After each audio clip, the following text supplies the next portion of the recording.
कर्णप्रयाग में नारायण बगड़ ब्लॉक के पंती में बादल फटने से तबाही। पहाड़ी से आया मलबा बारिश के पानी के साथ कहर बनकर टूटा। बीआरओ में काम करने वाले मजदूरों की झोपड़ियों को हुआ नुकसान। 1 दर्जन वाहन मलबे में दबे।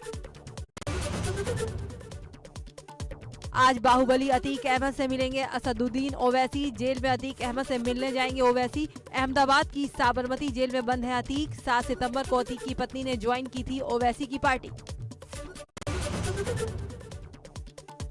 आज पूर्वांचल के दौरे पर रहेंगे मुख्यमंत्री योगी आदित्यनाथ। गाजीपुर में विकास योजनाओं का लोकार्पण शिलान्यास करने के साथ लाभार्थियों को बांटेंगे योजनाओं के प्रमाण पत्र। जनसभा भी करेंगे।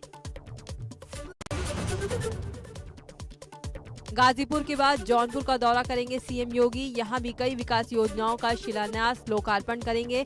लाभार्थियों को प्रमाण पत्र देंगे। उसके बाद लखनऊ के लिए रवाना होंगे मुख्यमंत्री। सीएम योगी ने वाराणसी में बाबा काल भैरव और बाबा विश्वनाथ के दरबार में माथा टेका। पूजा अर्चना कर भगवान से प्रदेश और देश की उन्नति की कामना की। मुख्यमंत्री योगी आदित्यनाथ ने विश्वनाथ कॉरिडोर की कार्य प्रगति को भी देखा। उसके बाद बेनिया की निर्माणाधीन पार्किंग का स्थलीय निरीक्षण किया।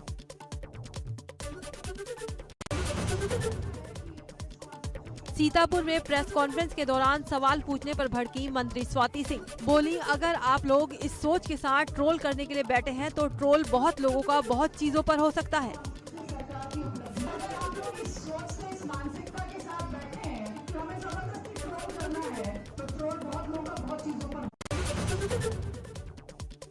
भाजपा के कई मंत्री और विधायक 4.5 साल की उपलब्धियों का पेश करेंगे रिपोर्ट कार्ड। अलग अलग जिलों में मंत्री और विधायक का कार्यक्रम। जनता के सामने रखेंगे 4.5 साल की उपलब्धियां। आज भाजपा के प्रबुद्ध वर्ग सम्मेलन का समापन। 68 जिलों की 68 विधानसभा सीटों पर होगा कार्यक्रम। तो रायबरेली में सपा पूर्व सांसद फूलन देवी की लगाएगी मूर्ति। सपा की किसान पटेल नौजवान यात्रा आज पहुंचेगी अमेठी। सीतापुर में किसान महापंचायत में जुटेंगे कई किसान नेता राकेश टिकैत और मेधा पाटेकर करेंगी शिरकत। आरएमपी इंटर कॉलेज के मैदान में किसान महापंचायत का आयोजन। सीएम पुष्कर सिंह धामी आज करेंगे रुड़की का दौरा। सभी तैयारियां पूरी। भाजपा ओबीसी मोर्चा की कार्य समिति की बैठक में शामिल होंगे मुख्यमंत्री। कांग्रेस की परिवर्तन यात्रा का तीसरा दिन आज हरिद्वार ग्रामीण विधानसभा में होगा जनसभा का आयोजन। कांग्रेस के प्रदेश प्रभारी देवेंद्र यादव, प्रदेश अध्यक्ष गणेश गोदियाल और प्रीतम सिंह होंगे शामिल। चरणजीत सिंह चन्नी आज सुबह 11 बजे लेंगे पंजाब के मुख्यमंत्री पद की शपथ। सिर्फ वो ही आज शपथ लेंगे। शपथ ग्रहण के बाद सोनिया गांधी से बातचीत के बाद कैबिनेट का करेंगे फैसला। आज से 16 दिनों तक चलेगा पितृपक्ष। प्रयागराज, वाराणसी और ऋषिकेश के तटों पर पुरखों को पिंडदान कर तर्पण की परंपरा। यूपी में शादी और अन्य कार्यक्रमों में अब 100 लोग ले सकेंगे हिस्सा। योगी सरकार ने जारी की नई गाइडलाइन। कोरोना के लगातार कम हो रहे केसों की वजह से ये फैसला लिया गया।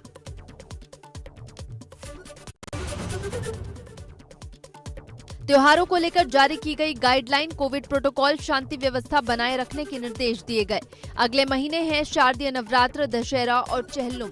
सीमित क्षमता में किया जाए त्योहारों का आयोजन। धार्मिक स्थलों पर ज्यादा भीड़ न जुटने देने के निर्देश।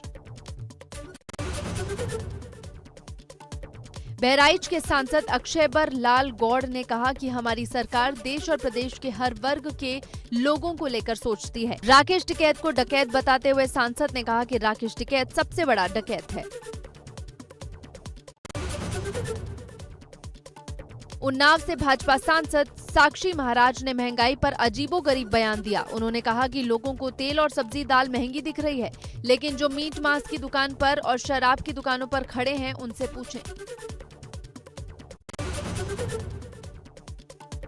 अयोध्या में ओबीसी मोर्चा सम्मेलन में बोले सीएम योगी। कहा, भाजपा सरकार ने हर वर्ग का विकास किया। आज यूपी एक्सपोर्ट का हब बन चुका है। हमारी सरकार ने सूबे की तस्वीर बदल दी है। भाइयों बहनों,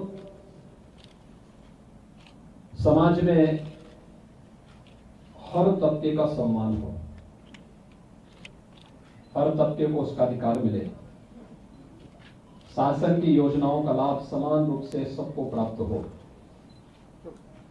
यही तो भारतीय जनता पार्टी कहती है। योगी ने अपने संबोधन में कहा कि पिछली सरकारों में काम नहीं होता था, अब हर तरह की योजनाओं का लाभ गरीबों को मिल रहा है। हमारी सरकार किसी के साथ भेदभाव नहीं करती।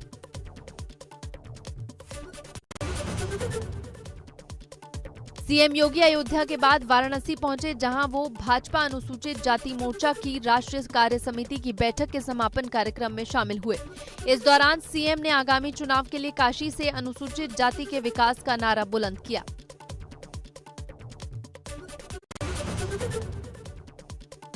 अरविंद केजरीवाल के हल्द्वानी दौरे के दौरान उत्तराखंड की जनता से किया बड़ा चुनावी वादा।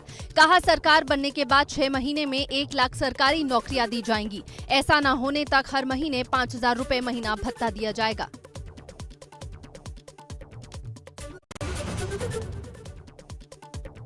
डिप्टी सीएम केशव प्रसाद मौर्य ने प्रयागराज में संगम में स्नान कर मां गंगा का आशीर्वाद लिया। डिप्टी सीएम ने लेटे हुए हनुमान जी की आरती भी की। उसके बाद महेंद्र नरेंद्र गिरी का आशीर्वाद लिया। लखनऊ में सीएम योगी ने पेश किया 4.5 साल का रिपोर्ट कार्ड। प्रेस कॉन्फ्रेंस कर सरकार की गिनाई उपलब्धियां। सीएम ने पुस्तक का किया विमोचन। प्रेस कॉन्फ्रेंस के दौरान सरकार की उपलब्धियों से जुड़ी डॉक्यूमेंट्री भी दिखाई गई। सीएम योगी ने इस मौके पर कहा, 4.5 लाख युवाओं को हमने सरकारी नौकरी दी। चेहरा देखकर नहीं, योग्यता के आधार पर प्रदेश के नौजवानों को उनका हक दिया। किसी भी नौकरी में किसी प्रकार का कोई भेदभाव नहीं, चेहरा देख करके नहीं, प्रदेश के अंदर योग्यता के आधार पर। योगी सरकार के रिपोर्ट कार्ड पर बसपा सुप्रीमो मायावती का निशाना। ट्वीट कर कहा, सरकार की तरफ से किए गए ज्यादातर दावे झूठे, जमीनी हकीकत से कोसों दूर है सरकार के दावे।